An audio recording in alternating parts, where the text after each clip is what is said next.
And we've had a lot to talk about over the last year. A lot. We talked about a ton of AI, ChatGPT. We talked about OpenAI.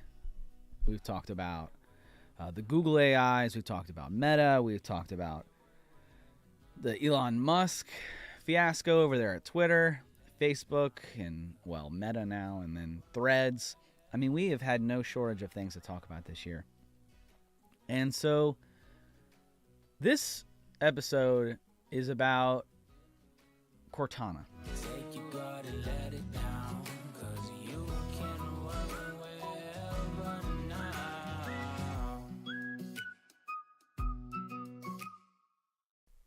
Welcome into the Work Wherever podcast.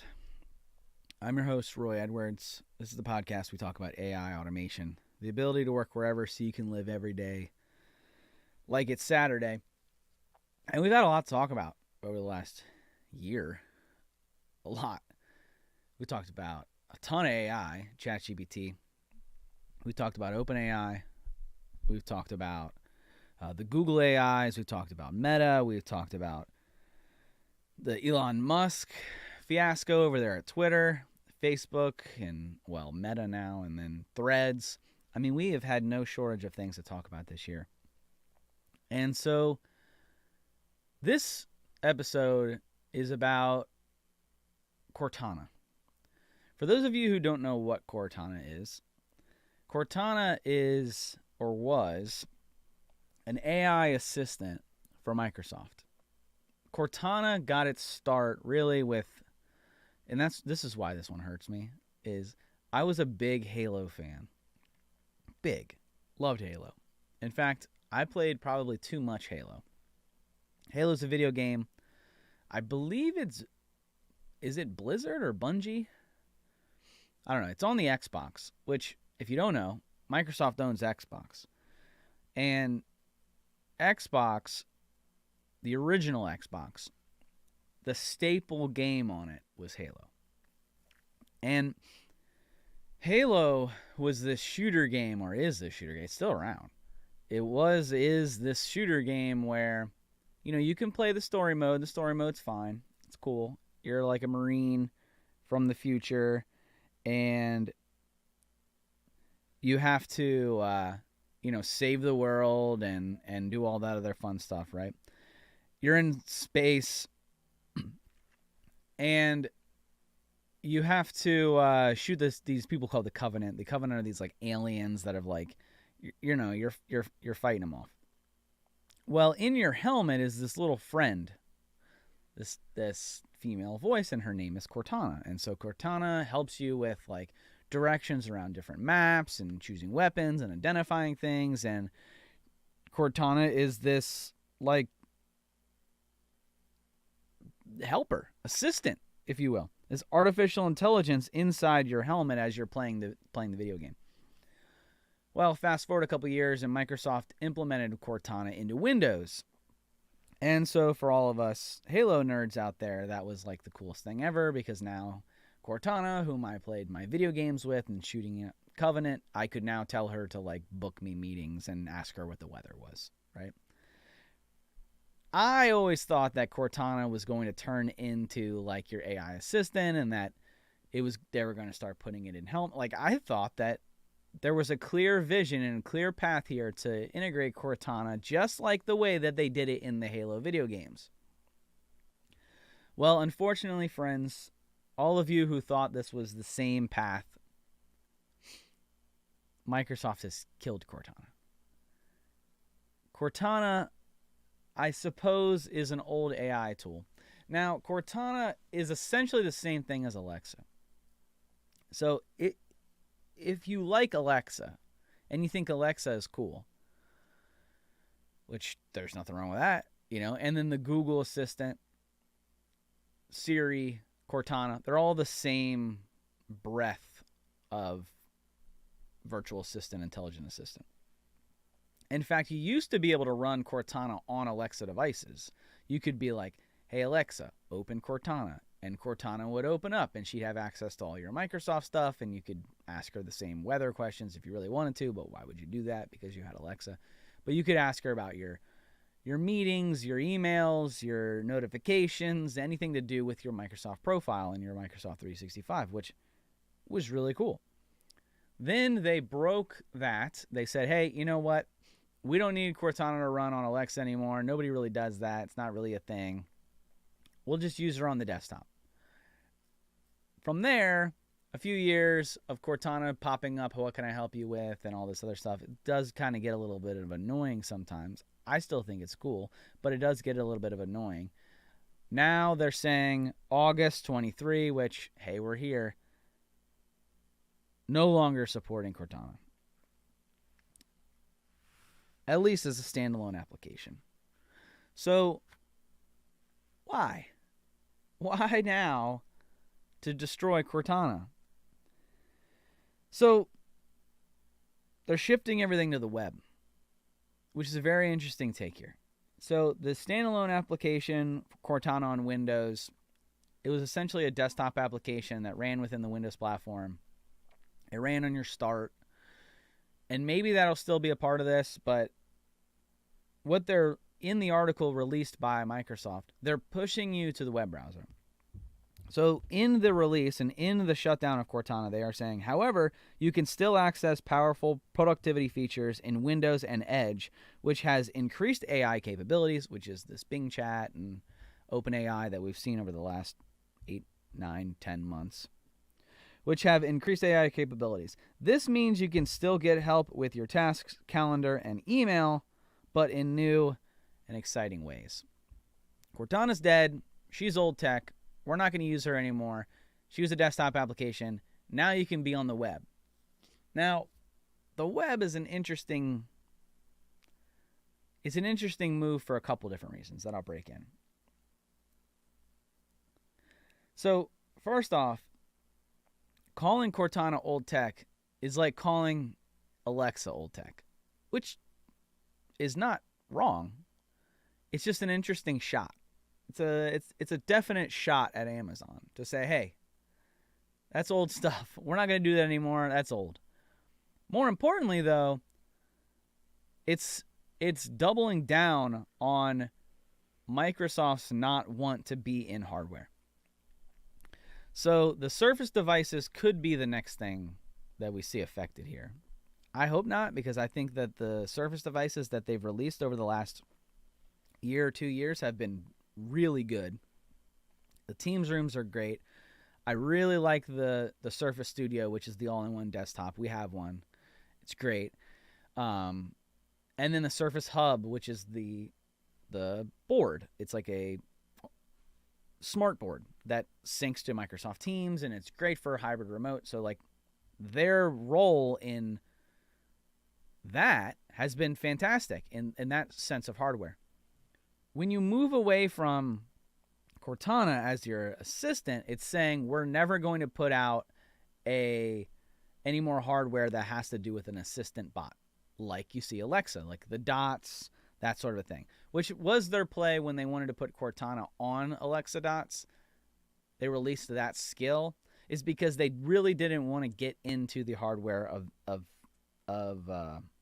on desk. Anyways, they have the computer. Why do they need another machine? So that was their original play. Now moving to the web, they are for sure saying we don't care about device assistance, which is, again, a direct shot at Amazon, which Amazon, if we remember, Amazon shut down a lot of their hardware. I feel like that was one of their biggest layoffs. They were laying off people in the hardware department. Hardware, customer support, I'm trying to remember the other one.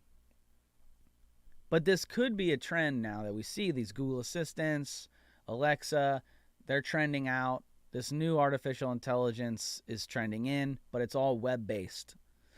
Now, that's the first part of this, is to say that, okay, web-based, this is important because,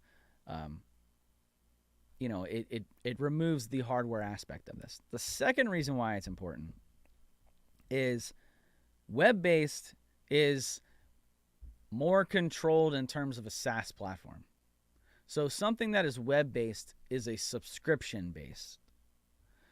So you saw what were they? The Google Chromebooks that came out a few years ago, where they were all a web-based computer, and you didn't have to deal with like the computer processor, and they had lower processors. But why did it matter? Everything's in the cloud. Well, it matters because where you're housing your data and where you're accessing your data. And is it your data? Is it on their hard drive? Is it on an external drive? No, it's in the cloud. Therefore, Google has control of your data, so you don't actually own your data.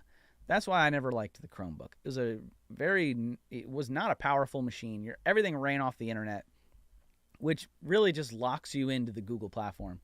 Anything that you're running on is Google's. It's not yours. That's what this move is.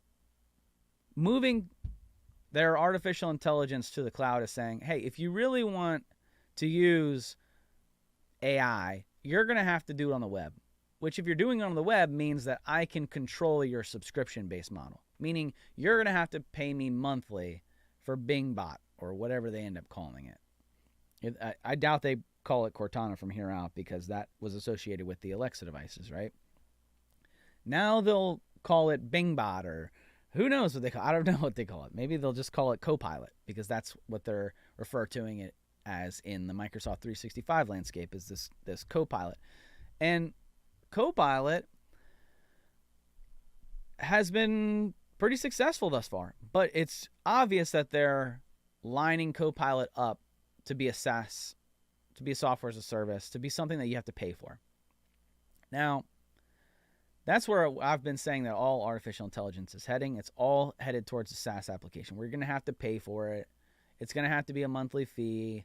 And, we've already seen the inefficiencies with it. It's going up and down in its accuracy. So is it ready for a SaaS platform? I don't believe so, but they're going to push it anyways. And you could argue that putting it as a SaaS platform could increase its productivity, and it could increase its efficiency, because you wouldn't have the people who are just jumping on a free platform and typing random things and giving it random prompts and messing with its algorithm. You could argue that. I don't know if that's valid or not, but there's certainly an argument to be had there.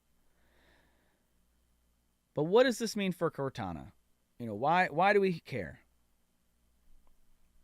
It's one more step towards data control. All of your data being put into a SaaS, all your data being put onto the internet, being put into a cloud platform. This enhances the Azure platform because you're going to have to access it through the web, through Edge. So this enhances Azure's cloud computing. Put your data in the cloud so that you can use your Copilot against it. Therefore, Microsoft owns your data. You're stuck into that cloud subscription. If it was on your desktop, you could access desktop applications. Maybe you could access information that was on your desktop, data that you owned and housed locally. No more. Give us all your data. We are in gold rush time for data. Give us all your data. Give it your data. Give it. And that's why you've seen Threads come. That's why they put so much money in Threads. That's why Elon purchased Twitter, or now X, which is so stupid. Why would you buy a company for $40 billion, tear down its brand, which is the only real value that it had, to instill your personal brand of X that nobody even knows or cares about? Why would you do that? It's a narcissistic thing, is all it is. I want everybody to call it X because I like X. SpaceX, X this, X that. Everything is X with Elon. Except for Tesla. Does Tesla have an X? They probably have an X car. Everything's X. I don't know. I don't understand that move. I was all on board with him tearing down Twitter's culture, but this is a little crazy, I feel like. Calling the Twitter app X, and then it's just the same product. It's very weird. But everything's web-based. Everything's grab your data. Everything's software as a service. Everything's moving to you pay us a subscription. You pay us a monthly MRR, monthly recurring revenue. You're going to pay me money monthly to access your things. You're renting. You no longer own. We are all becoming renters in this digital world. So be very careful with that, Make sure that if you are renting in multiple different platforms, that you're putting it into somewhere that you can own, even if it's just like a copy of that data, because you really don't want to get put in a position where you have to pay or that they could shut you down. What if you do we still call it tweets? What if you tweet or if you X? Like, what do we call that now? What do we, like, are tweets X's? And can we no longer call multiple tweets threads because that's a platform? Like, where are we at? This is such a weird time. Anyways, what if you tweet or X out something that they don't like? Can they shut down your business because they control all your data? Maybe. Can the web-based AI query, now that you've plugged in your login information to the bot into the web, can it then use your login credentials and all of your connected social devices to then see your activity and then say, ooh, this activity, we don't like this activity, hold their business hostage, business data hostage? Maybe. We're entering into a weird time. Everything's moving to the web. Everything's being connected by multiple platforms. All of your data is being mined. You are the product, everyone. You're the product. Your data, your information, everything about you that makes you you, that's the product, and they all want it so that they can sell it back to you at a monthly price. Be very careful about what happens and what you do over the next 6 months. If you're going to be using these AIs, create a burner account. Go create some random Outlook or Hotmail or Gmail or whatever burner account so that you can use it there, because they are housing all of your information. They want all your data. It's you against the bot right now. It's not Terminator you against the bot, but it's you against the bot to control your data. That's where it's at right now. Whoever has the data wins. That's why you're seeing all these Chinese applications. That's why you're seeing all of this China forces, these hacks, all of this stuff, right? China wants your data. But guess who also wants your data? America wants your data. Corporations want your data. Everybody wants your data right now. Be careful who you give your data to. Next 6 months, protect it like it's money. Protect it like it's gold, because it is. Thanks for hanging out, guys. Hopefully you learned something or enjoyed the show. We do this free, so if you could share this out, like, subscribe, do all those fun things. Thanks for hanging out, guys. And until next time, see you.